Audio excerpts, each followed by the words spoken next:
Welcome to அட்டி tax மக்களே. இங்க கிரிக்கெட் அண்ட் சினிமாவ பத்தி ஏகப்பட்ட கான்வர்சேஷன்ஸ் நடக்கும். இந்த கான்வர்சேஷன்ல நீங்களும் கலந்துக்கணும் அப்படின்னா சேனலுக்கு சப்ஸ்கிரைப் பண்ணிக்கோங்க. Let's get into the video. IPL 2025 ஓட 4வது மேட்ச். கட்டாந்தர பேட்டிங் பிட்ச்ல பவுலர்ஸ் எல்லாமே என்சிஏல போய் அட்மிட் ஆனதுக்கு அப்புறமும் இருக்க பவுலர்ஸ வச்சு சூப்பரா பவுலிங் போட்ட ஒரு டீம் எல்எஸ்ஜி.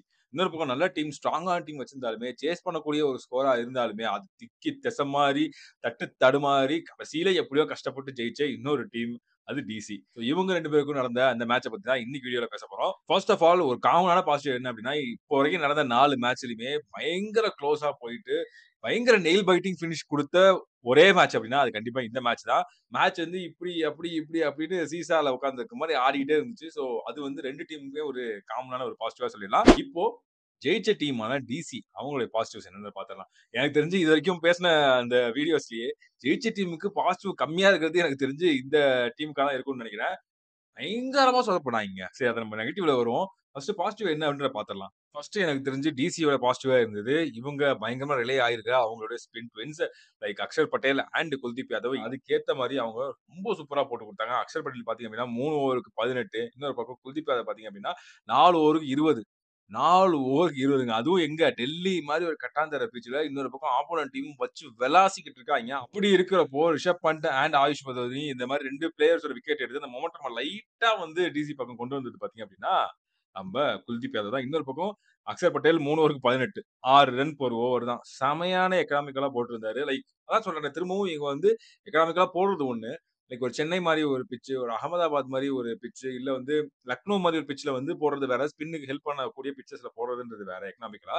ஆனா இந்த மாரி ஒரு கட்டாந்தர பிட்ச்ல எல்லாருமே ரன்ஸ் வந்து 10 ரன் பெர் ஓவர், 11 ரன் ஒரு பெர் ஓவர்ன்னு போயிட்டு இருக்கும். இவங்க 2 பேரு மட்டும் 5 run per over, 6 run per over போடுறதுன்றது அவங்களுடைய கிளாஸ காமிக்குது. அதனால தான் அவங்க எக்ஸ்பீரியன்ஸ்டான பிளேயர்ஸ். அதனால தான் அவங்களுக்கு அவ்ளோ வேல்யூ இருக்கு. அதனால தான் இந்த டீமோட பவுலிங் அட்டாக் இவங்கள நம்பி இருக்கு. இன்னொரு பக்கம் டிசிக்கு பயங்கரமா பாசிட்டிவா இருந்தது. அன்எக்ஸ்பெக்டடா இன்னொருத்தர பத்தி பேசுவோம். பட் அதுக்கு முன்னாடி அன்எக்ஸ்பெக்டடா ஆல்மோஸ்ட் மேட்ச் போயிடுச்சுங்க. லைக் வந்து ஒரு 5, 6 விக்கெட் விழுந்துருச்சு. அவ்வளவுதான். இதுக்கு மேல பேட்ஸ்மேன்லாம் பெருசா யாருமே கிடையாது. அசுதோஷ் சர்மா மட்டும் தான் இருக்காரு அப்படின்றப்போ, விப்ரஜ் நிகாம் வந்து 15 பாலுக்கு 39 260 ஸ்ட்ரைக் ரேட்ல ஆடிருக்காருங்க. 5 4 2 6 இது வந்து யாருமே எதிர்பார்த்திருக்க மாட்டாங்க. அப்போ அந்த டைம்ல எப்படி யோசிச்சிருப்போம் அப்படின்னா, அசுதோஷ் சர்மா மட்டும் தான் இருக்காரு. அவர் தான் சிங்கிள் ஹேண்டடா இன்னொரு 60, 70 ரன் அடிச்சு குடுக்கணும். ரொம்ப கஷ்டம்ப்பா. அவர் மேபி ஏதாவது ஒரு டைம் ஒரு பால்ல 2 பால் மிஸ் டைம் பண்ணியிருந்தா கூட, அவ்வளவுதான் முடிஞ்சுச்சு. அங்கேயே மேட்ச் முடிஞ்சுட்டு அப்படின்னு இருக்கப்போ, இவர் இருப்பா, இருங்க பாய், நான் இருக்கேன் அப்படின்ற மாரி, இவர் வந்து 15 பால் 39 அடிக்கிறாரு. அகைன் இதுக்கு முன்னாடி வீடியோல பார்த்தீங்கன்னா, எம்ஐயோட ஸ்கவுட்டிங் பத்தி பேசியிருந்தோம். இந்த டைம் பார்த்தீங்கன்னா, டிசி வந்து கேஎல் ராகுல் மாரி ஒரு பெரிய பிளேயர வந்து மிஸ் பண்ணாங்க. ஆஃப் கோர்ஸ் கங்கிராச்சுலேஷன்ஸ் டூ கேஎல் ராகுல் அண்ட் ஹிஸ் வைஃப் ஒரு பெண் குழந்தைய வந்து பெற்றெடுத்திருக்காங்க. சூப்பரான விஷயம். வாழ்த்துக்கள். பட் அந்த மாரி ஒரு பெரிய பிளேயர அவங்க வந்து மிடில் ஆர்டர்ல வந்து பயங்கரமா மிஸ் பண்றாங்கன்றது அப்படியே அப்பட்டமா தெரிஞ்சுது. அப்படி இருக்கிறப்போ, இவர் வந்து பினிஷிங்ல வந்து 15 பாலுக்கு 39 அடிச்சதுன்றது யாருமே எதிர்பார்த்திருக்க மாட்டாங்க. செமையா விளையாண்டாரு. ஜெயிச்சதுக்கு மெயின் ரீசன் இவர் தான்.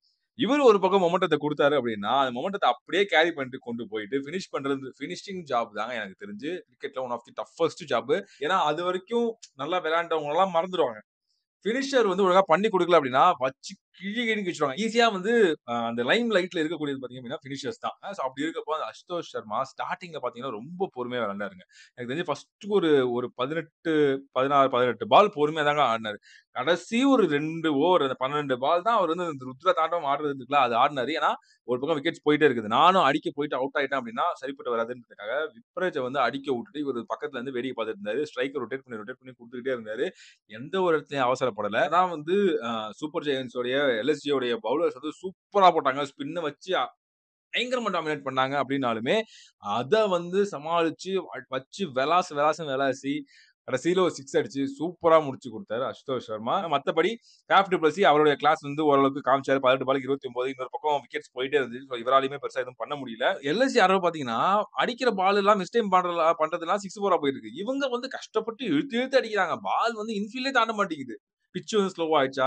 இல்ல அவங்க சூப்பரா பவுலர்ஸும் சூப்பரா போட்டாங்களா? அப்படின்றது என்னன்னு தெரியல. ஆனா ரொம்ப கஷ்டப்பட்டாங்க. ஃபேஃப் டு பிளஸி ஒரு டீசென்ட்டான கான்ட்ரிபியூஷன் குடுத்தாரு. அக்ஷர் பட்டேல் ஒரு டீசென்ட்டான கான்ட்ரிபியூஷன் 11 பாலுக்கு 22 200 ஸ்ட்ரைக் ரேட்ல ஆடுனாரு. அதுவும் ஒரு முக்கியமான ரீசன் தான். கிறிஸ்டியன் ஸ்டப்ஸ் வந்து 22 பாலுக்கு 34. இந்த மாரி அங்கங்க சின்ன கான்ட்ரிபியூஷனா வந்துட்டே இருக்க, கடைசில அசுதோஷ் அண்ட் விப்ரஜ் வந்து பினிஷ் பண்ணி குடுத்தாங்க. இன்னொரு பக்கம் எல்எஸ்ஜி ஏன் தோத்தாங்க அப்டின்னா, எனக்கு தெரிஞ்சு இதுல பெருசா நெகட்டிவ்னு சொல்றது எனக்கு தெரிஞ்சு எதுவும் இல்லன்னு நெனைக்கிறேன். ஏன் அப்டின்னா, ரொம்ப ரொம்ப ஒரு டிப்ளீட்டடான ஒரு சைடு. எல்லா பவுலர்ஸ் முக்கியமான ஃபாஸ்ட் பவுலர்ஸ் எல்லாருமே வந்து என்சிஏல போய் அட்மிட் ஆயிட்டாங்க. நெறைய இன்ஜூரின்னு போயிட்டே இருந்தாங்க. சோ அப்படி இருக்கிறப்போ, என்கிட்ட இருக்கிற பவுலர்ஸ் இவ்வளவு தான்ப்பா. எனக்கு வந்து ஃபாஸ்ட் பவுலர்ஸ் இல்லன்றது நல்லா தெரியுது. ஷர்துல் தாக்கூர ரீப்ளேஸ்மென்ட்டா கொண்டு வந்தாங்க. இன்னொரு பக்கம் பார்த்தீங்கன்னா, ரவி பிஷ்னாய் தான் வந்து மெயின் ஸ்பின்னரா இருந்தாரு. ஆனா அவரே வந்து 6வது ஓவரோ, 7வது ஓவரோ தான் வந்தாரு. ஆனா அதுக்கு முன்னாடி பார்த்தீங்க அப்படின்னா, மணிமாறன் சித்தார்த் சூப்பரா ஆல்ரெடி வந்து போன சீசனே நல்லா போட்டு குடுத்தாரு. எனக்கு தெரிஞ்சு எல்எஸ்சிக்கு தான் நல்லா போட்டு குடுத்தாருன்னு நெனைக்கிறேன். அவர வந்து நம்பி ஃபர்ஸ்ட் ஓப்பனிங்ல நல்லா பவுலிங் குடுத்தாங்க. இன்னொரு பக்கம் பார்த்தீங்கன்னா, பிரின்ஸ் யாதவ் அவரு சூப்பரா பவுலிங் போட்டாரு. இன்னொரு பக்கம் பார்த்தீங்கன்னா, திக்வேஷ் சிங் இந்த பேர்லாம் நம்ம கேள்வியே பட்டிருக்க மாட்டோம். எங்க இருந்தோ ஸ்கவுட் பண்ணி கொண்டு வந்திருக்காங்க. தைரியமா ஓப்பனிங்ல வந்து லைக் பவர் பிளேலயே வந்து ஓவர்ஸ்லாம் குடுத்தாங்க. அதான் சொன்னேன்ல பிரைம் ஸ்பின்னரான ரவி பிஷ்னாய்க்கு முன்னாடியே வந்து இவருக்கு ஓவர்ஸ் குடுத்தாங்க. சோ இந்த மாரி சூப்பரான விஷயங்கள் நெறைய பண்ணாங்க. அதுதான் எனக்கு தெரிஞ்சு எல்எஸ்ஜியோட மிகப்பெரிய பாசிட்டிவா இருந்துச்சு.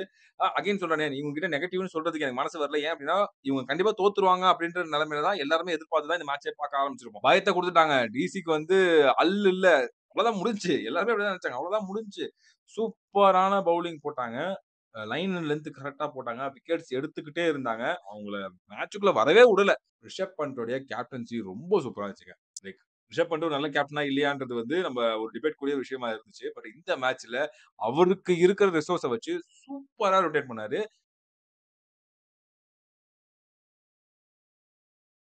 அண்ட் இன்னொரு பக்கம் அ எல்எஸ்ஜிக்கு வந்து பாசிட்டிவா இருந்தது. மிச்சல் மார்ஷ் அவுட் ஆஃப் ஃபார்ம்ல இருக்காரு. ஆஸ்திரேலியாவுக்கே பெருசா பெர்ஃபார்ம் பண்ணல. அப்படி இப்படின்னு பேசிட்டு இருக்கப்போ, கடாசுன்னு கடாசிட்டாரு. 36 பாலுக்கு 72 200 ஸ்ட்ரைக் ரேட்டுங்க. நீ எப்படி போட்டாலும் அடிக்கிறாரு. நீ லெக் சைட்ல போடுறியா நான் அடிக்கிறேன். மிச்சல் ஸ்டார்க்கா நான் அடிக்கிறேன். இல்ல முகேஷ் குமாரா நான் அடிக்கிறேன். அக்சர் பட்டேலா அடிக்கிறேன். எல்லாரையும் வந்து அடி அடின்னு அடிச்சாரு. அண்ட் அப்படியே அந்த மொமெண்டத்த இருப்பா நானும் கன்டின்யூ பண்றேன் அப்படின்ற மாரி நிக்கோலஸ் பூரன் 30 பாலுக்கு 75 250 ஸ்ட்ரைக் ரேட். நீ என்னடா 200 ஸ்ட்ரைக் ரேட்ல ஆடுறது? நான் 250 ஆடுறேன்ற மாரி தரமான ஒரு பேட்டிங்.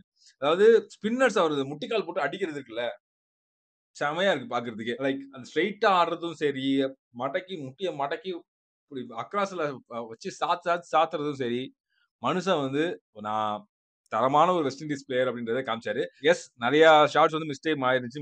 மிச்சல் மார்ஷ் அடிக்கிற நெறைய ஷாட்ஸ் வந்து மிஸ்டேக் ஆயிருந்துச்சு.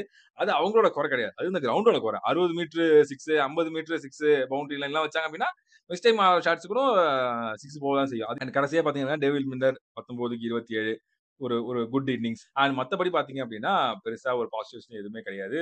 இன் பேட்டிங். எல்எஸ்ஜி கிட்ட ஆனா நம்ம பவுலிங்ல வந்து பெருசா நெகட்டிவ் சொல்ல முடியாது. ஆனா பேட்டிங்ல பார்த்தீங்க அப்படின்னா, எல்லாமே பெரிய பெரிய பிளேயர்ஸ் இருக்காங்க. மார்க்கம் இருக்காரு, ரிஷப் பண்ட் இருக்காரு, ஆயுஷ் பத்தன் இருக்காரு, ஷர்துல் தாக்கூர் இருக்காரு, ஷாபாஸ் அகமது இருக்காரு. ஆனா இவங்க யாருமே நல்ல கான்ட்ரிபியூஷன் குடுக்கவே இல்ல. மார்க்ரம்லாம் அவுட் ஆஃப் ஆர்டர்ல ஆடிட்டு இருக்காரு. லைக் எனக்கு தெரிஞ்சு மேபி ரிஷப் பண்ட் ஓப்பனிங் வந்துட்டு, மார்க்ரம் வந்து number 3 or number 4. Nicholas Pooran number 3 சூப்பரா விளையாண்டாரு. சோ மார்க்ரம் வந்து மிடில் ஆர்டர்ல விளையாடலாம். ஏன்னா சவுத் ஆப்பிரிக்காவுக்கும் அவர் அப்படிதான் விளையாண்டுருக்காரு. சோ அந்த இடம் தான் அவருக்கு வந்து கரெக்ட்டான ஒரு பொசிஷனா இருக்கும். சோ அவரு வந்து ஓப்பனிங்ல இறக்கி விட்டு அவர் வந்து தடுமாறுறாரு. இப்ப நான் அடிச்சு விளையாடுறதா, கிரவுண்ட் வேற பொட்டி கிரவுண்டா இருக்குது. இன்னொரு பக்கம் மிச்சல் மார்ஷ் வேற செமையா அடிச்சிட்டு இருக்கானே. இப்ப நானும் அடிக்கணுமேன்ற மாரி தான் போய் அவர் அவுட்டே ஆனாரு. ரிஷப் பண்ட் 6 பாலுக்கு 0.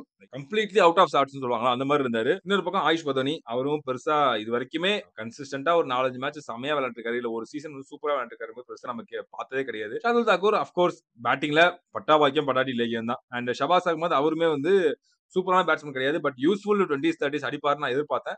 பட் இந்த மேட்ச்ல அவருமே வந்து சொதப்பிட்டாரு. இப்ப பாத்தீங்களா, இப்ப ஒரு ரிஷப் பண்ட் வந்து ஒரு 6 பாலுக்கு 0ன்றதுக்கு பதிலா 6 பாலுக்கு ஒரு 12, 6 பாலுக்கு ஒரு 10 அட்லீஸ்ட். இன்னொரு பக்கம் ஷாபாஸ் அகமது 8 பாலுக்கு ஒரு 13, 14 இந்த மாதிரி ஒரு 5, 5 ரன் 5, 5 ரன் சேர்த்திருந்தாலுமே, இன்னும் ஒரு 3 பால் தானே மிச்சம் இருக்கு. இந்த இவங்க ஆடுறப்போ, டிசி ஆடுறப்போ, இன்னும் கொஞ்சம் டஃப்பா இருக்கும் மேட்ச். கண்டிப்பா எல்எஸ்ஜி ஜெயிக்கிறதுக்கு சான்ஸ் இருந்திருக்கும். சோ இவங்கலாம் வந்து கொஞ்சம் சொதப்பவே, கொஞ்சம் கான்ட்ரிபியூஷன்ஸ் கம்மியா குடுக்கவே, அது ஒரு நெகட்டிவா அமைஞ்சிருச்சு எல்எஸ்ஜிக்கு. சோ இன்னொரு பக்கம் டிசி என்னதான் வந்து ஜெயிச்சிருந்தாலுமே, குளோஸ் கான்டெஸ்ட் தான். அவங்க கிட்டயுமே நெகட்டிவ்ஸ் இருக்குது. கேஎல் ராகுல் மிஸ் பண்றதுன்றது முக்கியமான நெகட்டிவ். ஜேக் ஃப்ரேசர் மெகக் ஃபார்ம்ல எனக்கு தெரிஞ்சு இல்லை. இதுக்கு முன்னாடி டோர்னமெண்ட்ஸ்ல எனக்கு தெரிஞ்சு நல்லா விளையாடல அப்படின்ற மாரி தான் மத்த வீடியோஸ் பார்க்க மத்த ரிவ்யூவர்ஸோட வீடியோ, எக்ஸ்பர்ட்ஸோட வீடியோ பார்க்கறப்பலாம் எனக்கு தெரிஞ்சது. சோ அவரு ஃபார்ம்ல இல்லைன்றது திரும்பவும் இந்த மேட்ச்ல தெரிஞ்சது. பொட்டி கிரவுண்டா இருக்குது. ஆல்ரெடி இந்த கிரவுண்ட்ல விளையாண்டுருக்காரு. இந்த டீமுக்காக விளையாண்டுருக்காரு அப்படின்னாலுமே 2 பாலுக்கு 1 ரன் எடுத்து அவுட் ஆயிட்டாரு. இன்னொரு பக்கம் அபிஷேக் பொரேல், அது வந்து என்ன மாரி ஷாட்னே தெரியலங்க. அப்பதான் ஒரு விக்கெட் போயிருக்குது. 2 பால் தான் ஆடியிருக்காரு. கொஞ்சம் மிடில் ஆஃப் த பேட்ல வாங்கலாம். இவர் வந்து இப்போ ஒரு இவர் வந்து அபிஷேக் சர்மா கிடையாது. இஷான் கிஷன் கிடையாது. இவருடைய கேம்னு ஒண்ணு இருக்குது. அது ஒரு 2 பால், 3 பால் மிடில் ஆஃப் த பேட்ல வாங்குங்க. வாங்குனதுக்கு அப்புறம் எப்படி பால் வருதுன்னு பாருங்க. பார்த்துட்டு ஆடுறதுல தப்பே கிடையாது. இவங்க ஒண்ணும் ஒரு 10, 20 பால் வேஸ்ட் பண்ணல. 2 பால் தான் ஆடியிருக்காரு. சோ அதுல இருக்கிறப்போ பால் எங்கேயோ வருது. இவரு ஒரு பக்கம் ஆட போய் அது எட்ஜ் போட்டு வேற எங்கேயோ போய் கேட்ச் பிடிக்கிறதுன்றதெல்லாம் வந்து அது ஒரு மோசமான ஷாட். அபிஷேக் பொரேல் மோசமா ஆடுனாரு. சமீர் ரிஸ்விலாம் அ இது வந்து லைக் சிஎஸ்கேலயும் அவர் வந்து பெருசா யூஸ் பண்ணல. யூஸ் பண்ண 1, 2 மேட்ச்லயும் பெருசா அவர் பெர்ஃபார்ம் பண்ண மாரி தெரியல. இங்கேயும் வந்து சான்ஸ் குடுக்குறாங்க. ஒரு கோல்டன் ஆப்பர்ச்சுனிட்டி. அட்லீஸ்ட் ஒரு நான் என்ன சொல்றேன், மேட்ச முடிச்சு குடுக்க தேவையில்ல. 50, 60 அடிக்க தேவையில்ல. 20, 30ஸ் ஒரு யூஸ்ஃபுல்லான 20 டேஸ். ஒரு 12 பாலுக்கு 20. ஒரு 18 பாலுக்கு 30. இது அடிச்சிருந்தா கண்டிப்பா அது அக்ஷர் பட்டேலுக்கும், அடுத்து வந்த டிரிஸ்டன் ஸ்டப்ஸ்க்கும், அசுதோஷ் சர்மாவுக்கும் இன்னும் வேலை வந்து ஈஸியா இருந்திருக்கும். இன்னொரு பக்கம் இவர ஏன் மிடில் ஆர்டர்ல இறக்கி விட்டாங்க அப்படின்றதுமே ஒரு கேள்வியா தான் இருக்குது. அதுக்கு அக்ஷர் பட்டேலே நம்பர் 4ல வந்திருக்கலாம். அப்புறம் டிரிஸ்டன் ஸ்டப்ஸ் வந்திருக்கலாம். அப்புறம் அசுதோஷ் சர்மா வந்திருக்கலாம். இம்பாக்ட் பிளேயரா கடைசியா சமீர் யூசுப் இறக்கியிருந்தா மேபி வந்து அவர் கொஞ்சம் அவருடைய ரோலே வந்து எனக்கு தெரிஞ்சு ஃபினிஷர் மாரி தான். ஒரு டப் டப்னு ஒரு 2 6, 3 6 தான் அவருக்கு வந்து எனக்கு தெரிஞ்சு ரோலாவே இருக்கும்னு நினைக்கிறேன். அவர் அந்த மாரி பிளேயர் தான் நினைக்கிறேன். மேபி அவர வந்து பிஃபோர் மேபி விப்ரஜ் ஆர் ஆஃப்டர் விப்ரஜ் வந்து இறக்கி விட்டுருக்கலாம். அவர் தப்பா அவர வந்து மிடில் ஆஃப் தி இன்னிங்ஸ்ல மிடில் ஆர்டர்ல இறக்கி விட்டு, அவரையுமே வந்து ஒரு ஒரு குழப்பத்துல உண்டாக்கிட்டாங்க. பவுலிங்ல என்னதான் வந்து மிச்சல் ஸ்டார்க் வந்து 4 ஓவருக்கு 42 குடுத்தாலுமே 3 விக்கெட் எடுத்தாரு. பட் ஆஃப் கோர்ஸ் இந்த பொட்டி கிரவுண்ட்ல நெறைய ரன்ஸ் போயிட்டாரு. 10.5 வந்து எக்கனாமியா இருக்குது. விப்ரஜ் வந்து 2 ஓவருக்கு 35 ரன். அது ஒரு பெரிய எக்கனாமி. ட்ரிஸ்டின் ஸ்டப்ஸ தேவையில்லாம ட்ரிஸ்டின் ஸ்டப்ஸ கொண்டு வந்தாங்க. அது என்ன மூவ்ன்னு தெரியல. ஒரே ஓவருக்கு 28 ரன் குடுத்துட்டு போயிட்டாரு. இன்னொரு பக்கம் டிசிக்கு மிகப்பெரிய பாசிட்டிவ் வந்து மோஹித் சர்மா. கடைசில 2 6 குடுத்தாரு. பட் அதுக்கு முன்னாடி ஸ்லோவர் பால்ஸ சூப்பரா போட்டாருங்க. அருமையா யூஸ் பண்ணாரு. ஸ்லோவர் பால அழகா ஷார்ட் ஷாட்டா போட்டு மில்லர் ஒரு ஒரு கட்டத்துல டென்ஷன் ஆயிட்டாரு. 4 பால் அவர் வந்து மூணு முக்குறாரு. பால் படவே இல்ல. கடைசி 2 பால்ல கரெக்ட்டா கெஸ் பண்ணி உடம்புக்கு நேரா போட்டாரு அதுவும். அதனால கரெக்ட்டா அடிச்சுட்டாரு. அண்ட் பவுலிங்ல எனக்கு தெரிஞ்சு அந்த ஸ்பின் ட்வின்ஸ தவிர மீதி எல்லாருமே கொஞ்சம் எக்கனாமிக்கலா போறதுக்கு ட்ரை பண்ணணும். முகேஷ் குமாரும் கொஞ்சம் அடி வாங்குனாரு. பட் ஸ்டில் இது வந்து கட்டாந்தர பிட்ச்ன்றதுனால பெருசா இந்த மேட்ச வச்சு இந்த கிரவுண்ட்ல வந்து நம்மளால வந்து டிசைட் பண்ண முடியாது. Bowling good. இதுல பெஸ்ட் பேட்டர் யார் அப்டின்னா, ஆஃப் கோர்ஸ் அசுதோஷ் சர்மா. அந்த மனுஷன் வந்து எனக்கு தெரிஞ்சு அவருடைய அந்த டெம்பர்மெண்ட் தான் ரொம்ப புடிச்சுச்சு. அகைன் அந்த பினிஷிங் ரோல்ன்றது ரொம்ப டஃப்பான ஒரு ஜாப். ஸ்டார்ட்டிங்ல அப்படியே பொறுமையா பார்த்து ஆடிட்டு இருந்து அந்த விக்கெட்ட வந்து விடாம புடிச்சு கடைசில வச்சு விளாசுனாரு. சூப்பரான ஒரு பேட்டிங். பெஸ்ட் பவுலர் எனக்கு தெரிஞ்சு நான் 2 பேர சூஸ் பண்ணுவேன். ஒருத்தர் வந்து வின்னிங் டீம்ல இருந்து, ஒருத்தர் வந்து லூசிங் டீம்ல இருந்து. வின்னிங் டீம்ல இருந்து of course Kuldeep Yadav 4 over 20 run 2 wicket. ரொம்ப குரூஷியலான அந்த 4 ஓவர போட்டாரு. சூப்பர். வேற லெவல். அந்த 200 ரன் வந்து 230 ஆகாம இருக்கிறதுக்கு முக்கியமான காரணம் குல்தீப் யாதவ். இன்னொரு பக்கம் லூசிங் டீம்ல இருந்து திக்வேஷ் சிங். பேர் பெருசா வெளிய தெரியாத ஒரு பிளேயர். உள்ளார வராரு. ஹை இன்டென்சிட்டி மேட்ச்சா இருக்குது. அதுல வந்து 4 ஓவருக்கு 31 அந்த கட்டாந்தர பிட்ச்ல 2 விக்கெட் எடுத்து 7.75 எக்கனாமி ரேட்ல போட்டு குடுக்குறாரு அப்டின்னா, சூப்பரான விஷயங்க. அத நம்ம வந்து கிரெடிட்ஸ் குடுத்தே ஆவணும். அண்ட் இதுதான் இந்த ஹை இன்டென்சிட்டி அண்ட் பயங்கரமான நெயில் பைட்டிங் பினிஷ் இருந்த இந்த டிசி வெர்சஸ் எல்எஸ்சி மேட்சோட என்னுடைய ஒரு ஒப்பீனியன், என்னோட ஒரு வியூ. ஒரு பரபரப்பா பார்த்து முடிச்சுட்டு அப்படியே வந்து ரிவ்யூல வந்து உட்கார்ந்துட்டேன்.